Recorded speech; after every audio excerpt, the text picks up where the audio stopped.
Assalamualaikum warahmatullahi wabarakatuh. Alhamdulillahirabbil alamin wassalatu wassalamu ala asyrafil anbiya'i wal mursalin wa ala alihi wa sahbihi wa man tabi'ahum bi ihsan ila yaumiddin. Amma ba'd. Kaum muslimin dan muslimat jamaah salat maghrib yang rahmati Allah. Alhamdulillah, bersyukur kita kepada Allah tabaraka wa taala. Allah masih memberikan kepada kita berbagai macam nikmat-nikmatnya, yang dengan izin Allah lah selanjutnya dengan nikmat-nikmat tersebut kita masih bisa melakukan berbagai macam aktivitas-aktivitas kita.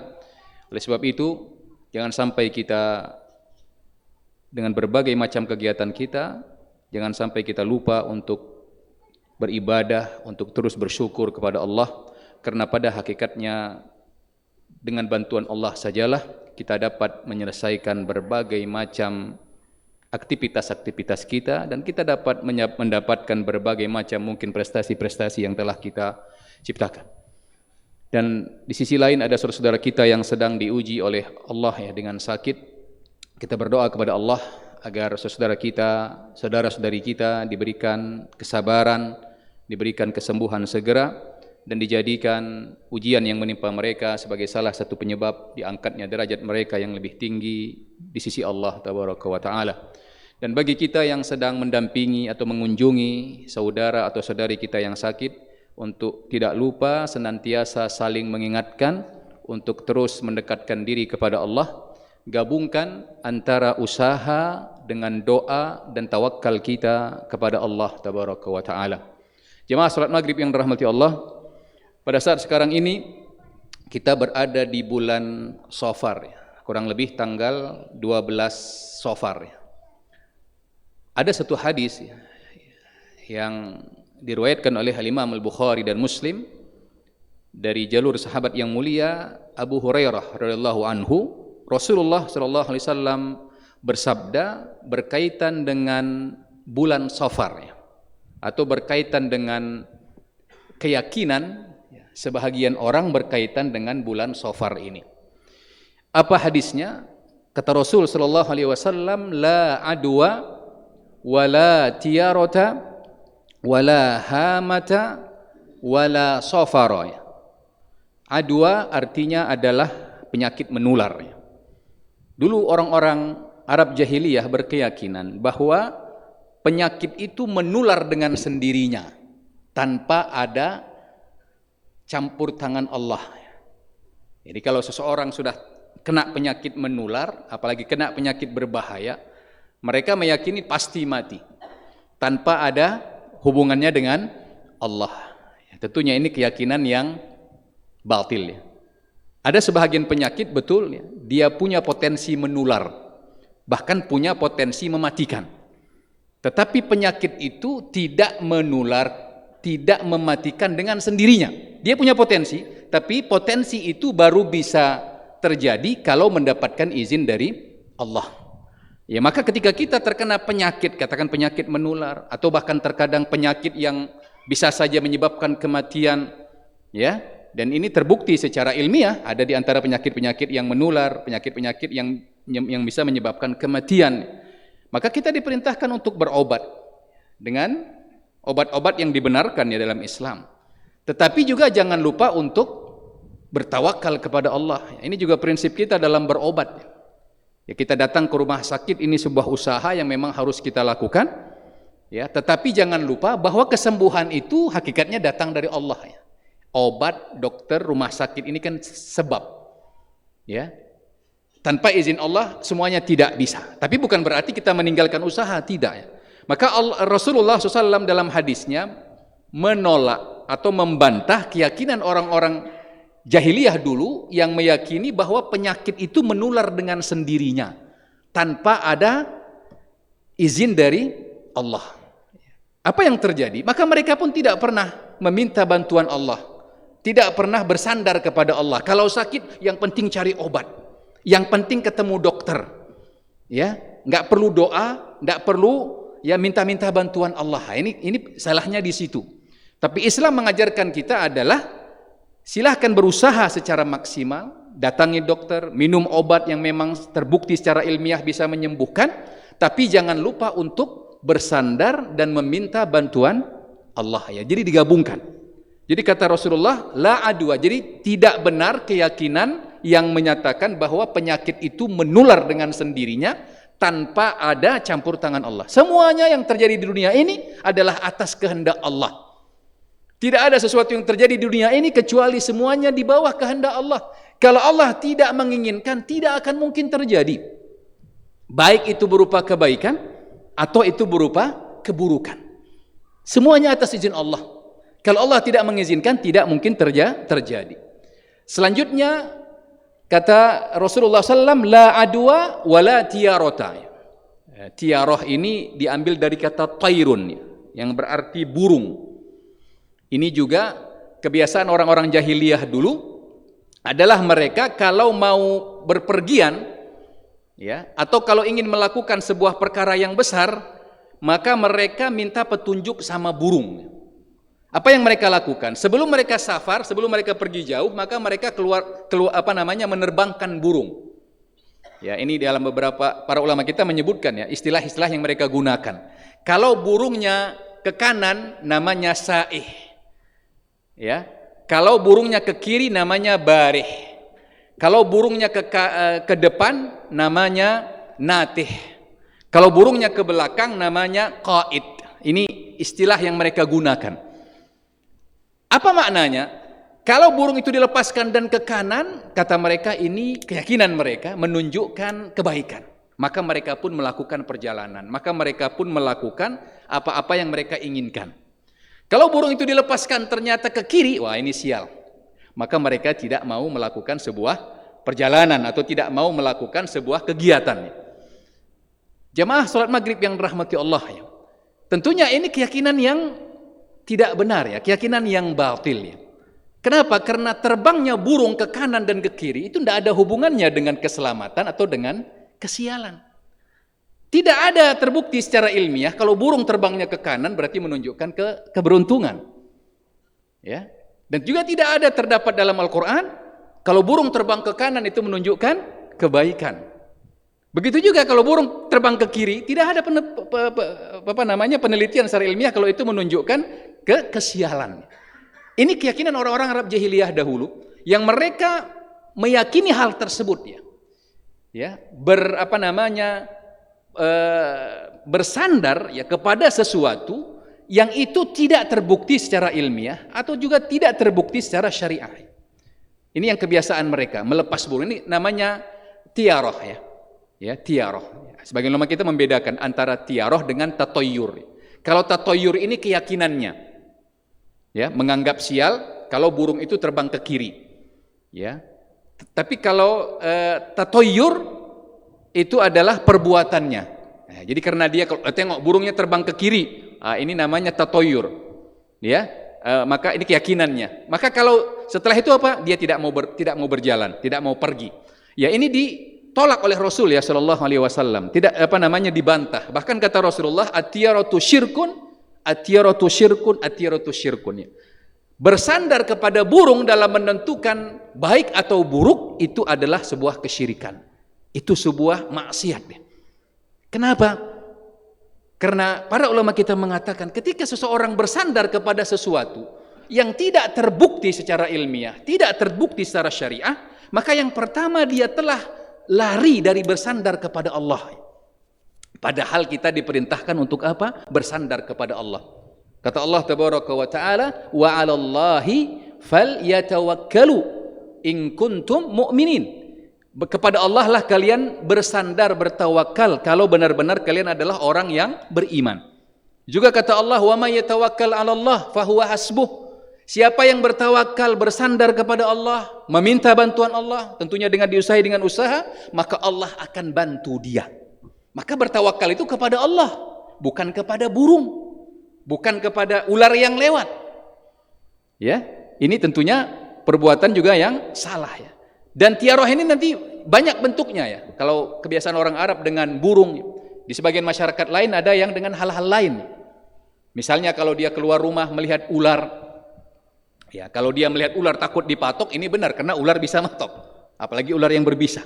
Tapi kalau lihat ular, ini nanti sial, ya ini hari sial kayaknya ini, nggak benar. Ini kan nggak ada hubungannya. Kalau seandainya ular itu bisa ngomong, dia akan marah, kok saya yang dianggap sial? Saya kan nggak mendatangkan kesialan, kan seperti itu. Ya seperti burung tadi. Ya, kalau burungnya terbang ke kiri dianggap sial ya. Atau sebagian orang yang menganggap sial dengan waktu-waktu tertentu ya. Seperti kata Rasulullah juga wala safara ya. Tidak ada ya, tidak benar keyakinan yang mengatakan safar itu bulan sial ya.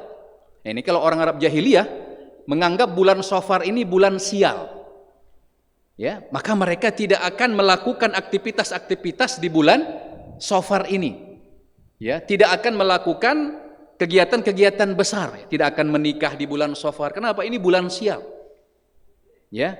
Tidak membangun rumah di bulan Safar. Kenapa? Ini kalau di rumah dibangun ini nanti rumahnya panas, rumahnya Allahul musta'an. Ya, bagaimana mereka menuduh bulan Safar ini dengan bulan sial? Ya, dalam hadis kursi kata Allah tabaraka wa taala, yu'dini ibnu Adam. Anak Adam itu menyakitiku, kata Allah, menghinaku. Ya subbud dahr, mereka mencela waktu. Nah, ini menganggap bulan Safar bulan sial kan sebagai bagian dari mencela waktu. Wa ana dahr, dan akulah yang menciptakan waktu. Allah yang menciptakan bulan Safar, bulan Muharram, dan bulan-bulan selanjutnya. Dan Allah tidak ada mengatakan bulan Safar bulan sial. Bulan ini kan milik Allah. Kok ada orang berkeyakinan seperti itu? Maka ini tidak benar.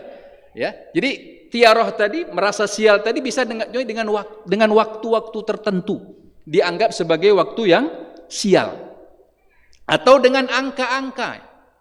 Ada sebahagian meyakini angka 13 angka sial. Ya, bahkan di sebagian penerbangan tidak ada angka 12. Habis 12 14 atau 15 16. Atau dibuat 12A 12B baru 14, ya. Termasuk di sebahagian hotel. Atau ada juga yang meyakini angka 4 angka sial. Belum ada angka sial. Ya, ada sebahagian hotel tidak punya lantai 4. Perhatikan. Tidak punya lantai 4. Mereka ada lantai 3, lanjut lantai 5. Atau lantai 3A, 3B, selanjutnya lantai 5. Kenapa nggak ada lantai 4-nya? Dianggap sial. Apa hubungannya kesialan dengan angka 4? Kesialan dengan angka 13? Yang anehnya, angka 4 dianggap sial, tapi minuman-minuman khamar, enggak apa-apa di situ. Padahal maksiat itulah yang mendatangkan kesialan. Itu terbukti berapa banyak pelaku-pelaku maksiat disiksa oleh Allah. Tapi siapa yang memakai angka 4 disiksa oleh Allah, kecelakaan? Kan enggak.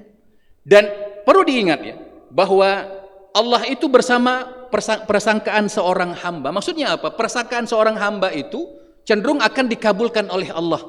Ketika dia merasa sial dengan angka 4 itu, maka Allah akan jadikan apa?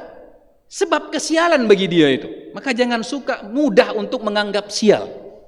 Ya, kata Rasul SAW, man tawakkala ila syai' wukila ilaih.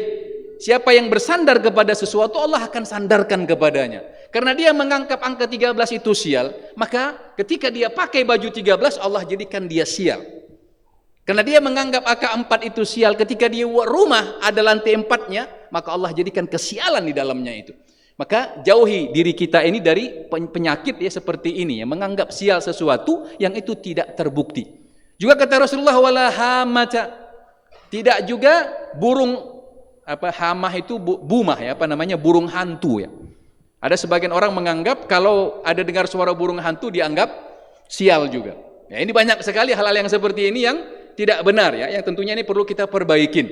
Tidak ada hubungannya kesialan dengan burung hantu. Tidak ada hubungannya kematian dengan burung gagak. Sebagian orang meyakini kalau ada suara burung gagak, ya, maka mungkin di tempat ini akan ada orang meninggal. Ya, ini tentu keyakinan yang tidak benar karena tidak terbukti secara ilmiah. Juga tidak ditunjukkan oleh ya syariat. Jemaah salat maghrib yang dirahmati Allah, wala safar. Juga tidak benar keyakinan orang-orang jahiliyah terhadap bulan Safar ini, yang mereka menganggap bulan Safar ini sebagai bulan sial.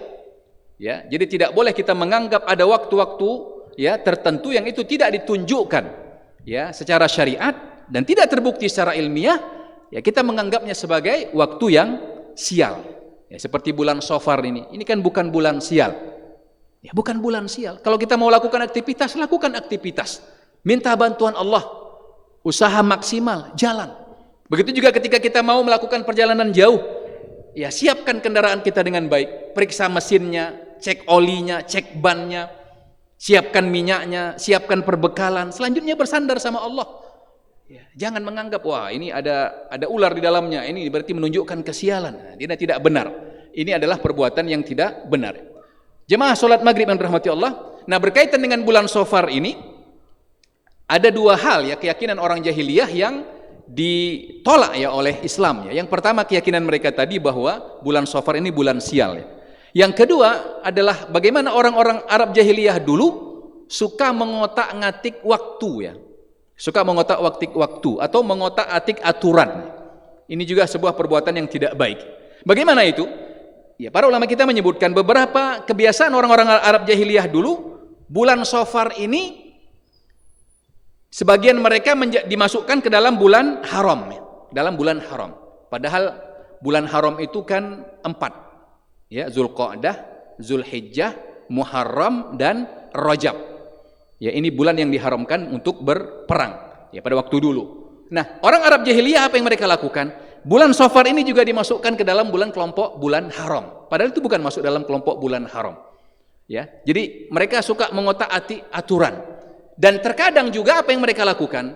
Kalau mereka terdesak, di mana di bulan Muharram, bulan 1, yang pada dasarnya mereka tidak boleh berperang, tetapi kalau mereka terdesak untuk berperang, maka mereka mengatakan bulan Muharramnya digeser.